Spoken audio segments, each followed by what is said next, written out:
Hello and welcome to episode 155 of Nuggets Dungeon Terrain. It's been a while since the last video, so I thought I'd jump in front of the camera just to say hi and thanks to all the new subscribers. I'm going to start a new series today. This is the third incarnation of a cavern or cave system that I've created. I'm hoping this time it's going to be a little bit more modular, and I'm also going to experiment with some magnets to make them interlocking and keep them together. Let's see what happens. Throughout the past 154 episodes, I've made quite a lot of cave terrain. A lot of channels are a bit one and done when it comes to exploring a particular terrain type, but on reflection, the past couple of times that I've done my cave work, I'm not particularly happy. There's some practicalities and styling that I'd like to change, so it's time for round 3. I store my dungeon terrain in these large containers in this cupboard. Unfortunately, some of the sets that I've made so far require 2 of these containers, and even then, some of them fit up over the top. So I'm going to measure the container and try and make it so that one whole set fits easily in one tub. So the verdict is 12 centimeters wide and 5 centimeters high. With that in mind, I'll be able to stack more than one on top of each other and more than one side by side.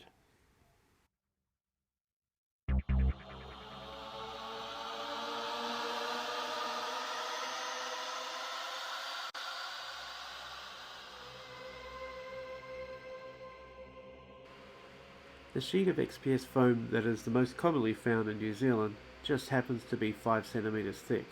That's the 1 centimeter base and the 4 centimeter walls taken care of. So now I just have to cut it into 12 centimeter wide panels. And then the 12 centimeter panels become 12 centimeter blocks. That's 12 by 12 by 5 centimeters. I then take every block, turn it on its side and cut the 1 centimeter base off. You now have these 2 sections. Try and keep them in separate units so that they line up better when they're stuck back together.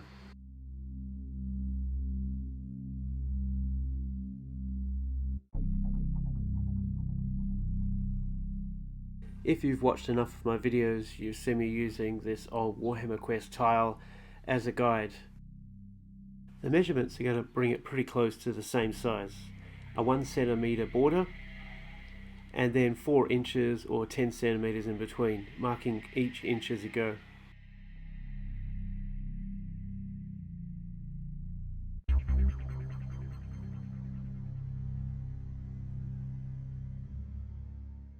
In case it's hard to tell by the angle, this is the top view of the 4 centimeter thick block. Once the grid's been built on here, this is where you decide the shape of the walls and on which sides the doors are going to be.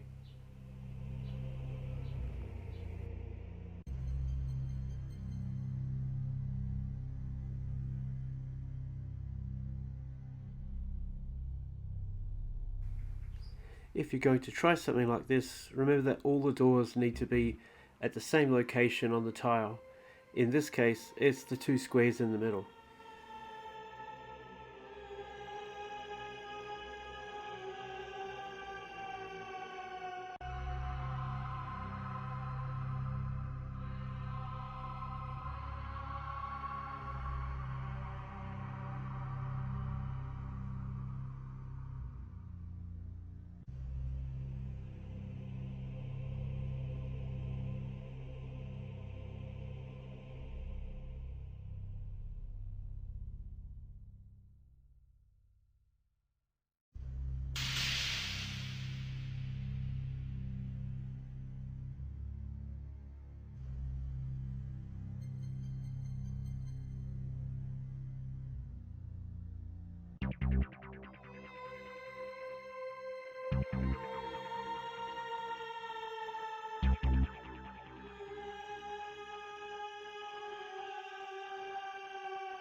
I use a pen to mark out the grid lines and add in the cracks.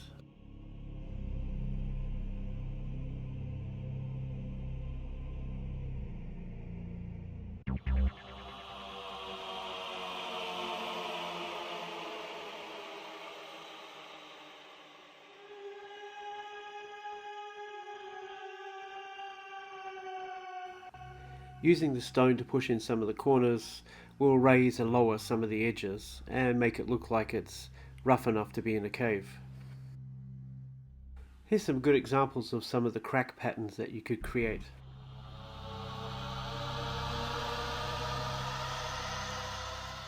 I use coarse texture gel in some random locations to represent little clumps of dirt. This is particularly handy as you don't have to put glue and then sand. It applies at the same time, but it looks kind of the same as it dries. It's probably a good idea as you put this down that you don't put it in the middle of a square, but at an intersection so that the minis won't get in the way.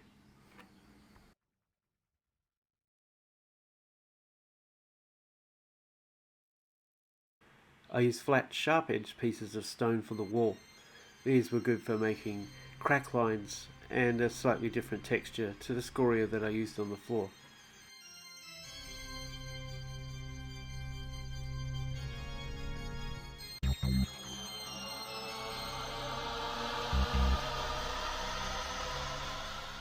After gluing the wall sections to the base, I took the test piece that I made at the start and placed it over the top, then put a weight on. I waited overnight to see how this would work out.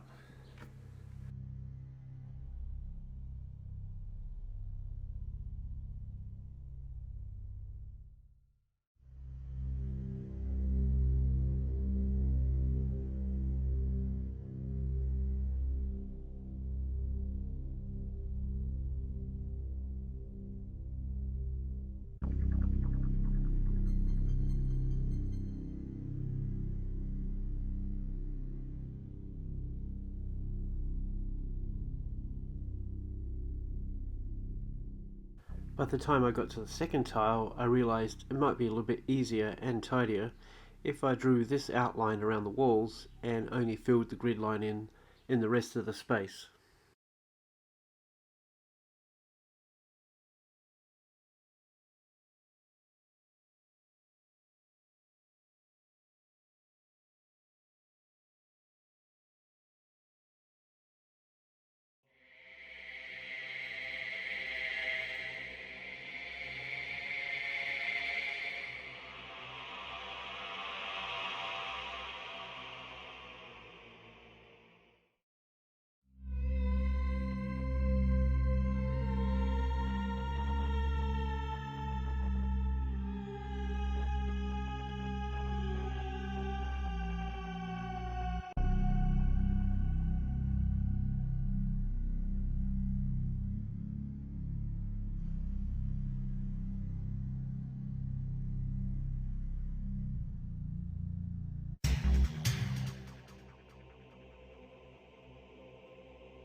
And now onto the magnetic component.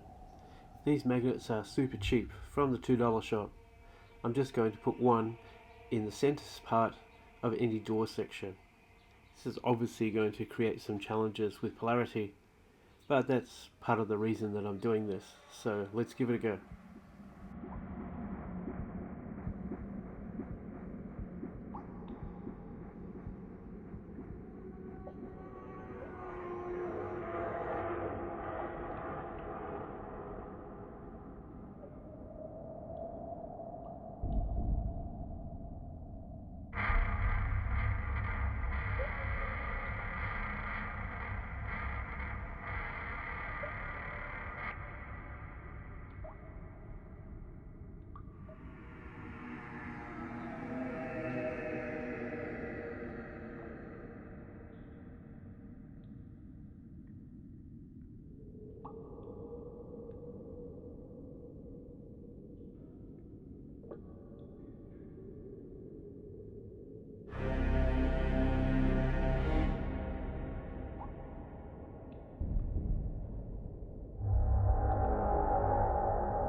Once I put 3 or 4 test pieces together, it became pretty obvious that matching the magnet up to the starting piece wasn't going to work. So in the end, I had 2 polarities marked. One was O, in other words, you're going out from that part, and the other one was in, or I, you're going into that section. This was particularly easy for any room that had 2 points. If it had 3 or 4 points, I decided to put 1 in and 2 or 3 outs. The video that you're seeing right now shows me moving the polarity around on the magnet so that the 2 points will match up. In other words, the out should attract to the in and the 2 pieces should join together. On the other hand, if I took that out section and added it to one of the other parts of this piece, it should repel it, like that. If that doesn't make sense, then you just have to think of each piece being exactly like these toy train tracks. One bit can join to the next, but the 2 that are the same cannot join to each other.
Right, that's enough pieces to try out a couple of combinations.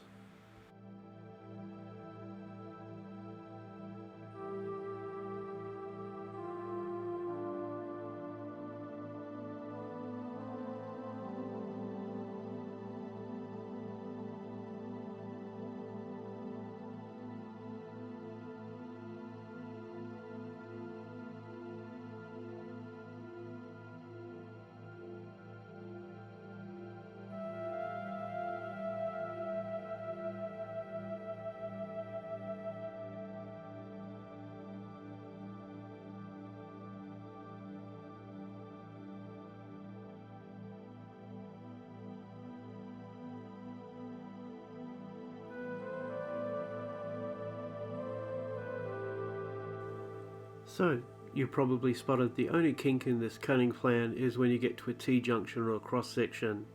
At some point that track wants to wind around and join back on itself, but in the wrong direction. I think with at least one or two of these points on the intersections, I'm going to take out the magnets altogether, or I'm going to put something in between the magnets so that they're not repelling.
So there it is. Thanks for joining me.